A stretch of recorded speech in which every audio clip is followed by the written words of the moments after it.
one hand, the woman raised the newborn prince and stood in the rushing waters of the Ganges, swearing to the mountain god of mountain. "Oh, mighty mountain god with hidden powers, show me your true strength. I'm willing to exchange my life for a chance for the little prince to live." After saying that, she held the baby high above her head as she was instantly submerged by the river. Even though the woman had already passed away, she held the baby with her hands and remained standing on the water's surface, not letting a single water droplet touch the prince. At that moment, nearby villagers came to fish by the river. When they saw a crying baby on the water, they were astonished. How could a child be in the river?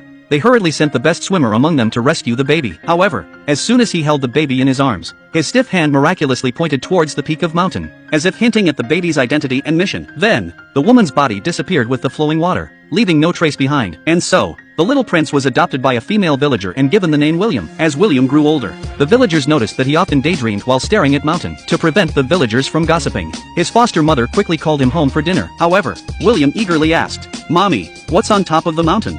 His foster mother looked puzzled, glanced at the mountain peak, and then nervously said, "There are man-eating monsters up there. If you look, they will eat you." After saying that, she picked up William and prepared to go home. Little did she know that her words not only failed to scare William, but also made him yearn even more for the world on top of the mountain. From that day on, William began to climb mountain day after day, although he would fall halfway each time due to various reasons. One day, while preparing to climb the mountain, he unintentionally discovered a mysterious mask that had fallen from the mountaintop. Astonishingly, he found that when he placed the mask in the soil, a beautiful face appeared below it. This further convinced William that a super amazing fairy lived on the mountaintop. Without thinking, he immediately ran off towards mountain. But just as he reached halfway up the mountain, he actually caught sight of an elegant fairy dancing on the opposite side of a waterfall. Innocent and naive, William had never seen such a beautiful scene before. He couldn't contain his restless heart and watched as he ran to the edge of the cliff. In the last second before falling, he successfully grabbed hold of a tree trunk. However, as he lifted his head, he realized that the fairy had disappeared. In order to catch a glimpse of her beauty, William clenched his teeth and made a final push upwards. With a leisurely jump,